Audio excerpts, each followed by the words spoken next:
Okay, so we're gonna have to. I really do hate talking about this subject, but we actually have to address the probably only subject, or excuse me, not subject. The only one piece, maybe even one or two or three pieces of legislation that actually has to pass this current Republican House, which is the debt ceiling.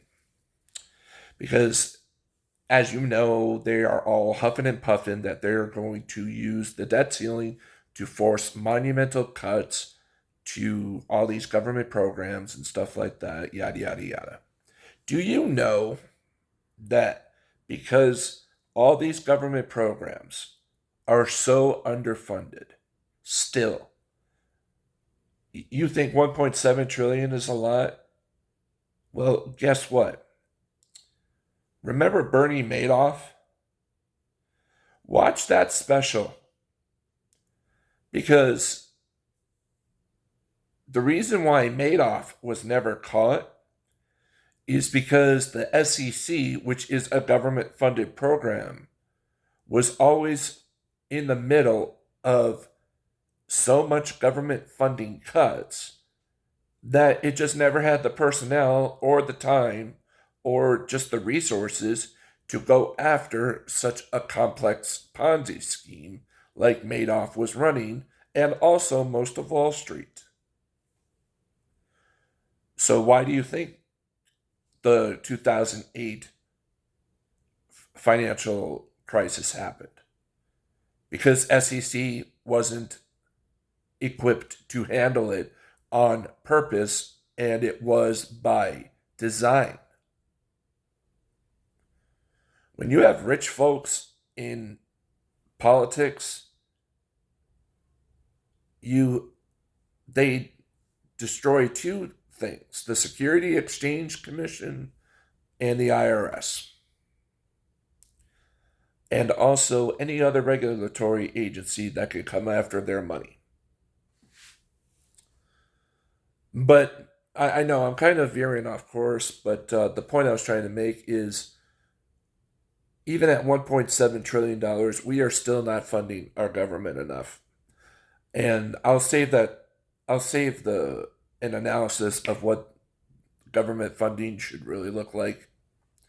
But back to the debt ceiling. So Republicans are prepared to use it as a hostage. Even Mitch McConnell said it was a hostage worth taking, which is the same language that he used in the 2011 talks. So there's a couple of aces that Biden does have because, first of all, Biden did himself probably the biggest favor of this year by securing his government budget till September 30th of this year. So there's no room for negotiation there. But he will have to deal with budget talks, and it's probably just going to be a continuing resolution. I'm willing to bet money on that.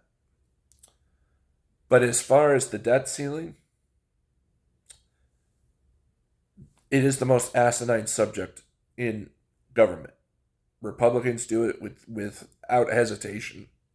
But when a D is in charge, they literally put it to the D's skull to force the worst political migraines.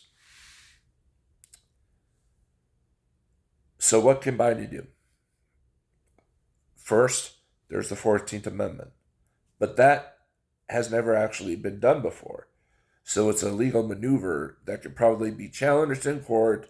And also, the Supreme Court has been more than willing to turn over so many different elements of Biden's agenda that I wouldn't be surprised if they overturned using the 14th Amendment. But Biden does have pocket aces that he could use. We all know that they want cuts. Just prepare the system that was designed with the Republicans under Obama. It's called a resolution of disapproval.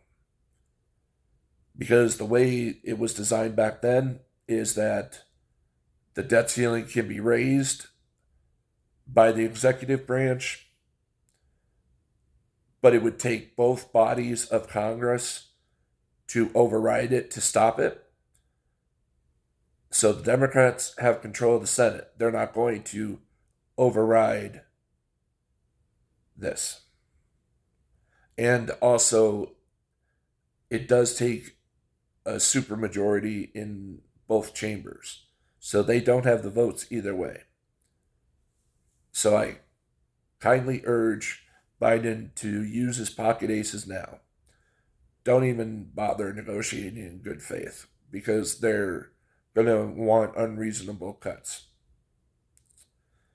But also, the debt ceiling is not about stocks and Wall Street and stuff like that. If the debt ceiling, if we ever collapsed on what we did owe, because like in 2011, when I was still in government, we had our credit rating downgraded. And that caused everybody with loans, credit cards, mortgages to automatically face higher interest rates. So it was rich and poor alike suffered because of the Republicans' inactions on the debt ceiling. So that's the kind of pain that can be inflicted by them. They can make an inflation crisis worse, and they seem more than willing to do it. I do hope that there are, because there's going to be 213 Democrats in a few weeks. I do hope there's 5 Republicans that are willing to cross the aisle to vote sanely with Democrats to make this not an issue. But I don't have hopes because if they're willing to go 15 rounds for just the speaker that gave them everything, I think they're going to take the debt ceiling hostage. And also, for the record, we don't have $31 trillion in debt. It's technically 24. The other 7 is kind of like interagency lending between different assets. But the debt ceiling issue is coming. But it's currently at 31.2. So he's got about $20 billion to go before Treasury starts using its assets, because it does have the ability, thank God, it's tax season. So it's got that revenue coming in. So we got a little time, but not much. So Biden, use your pocket aces.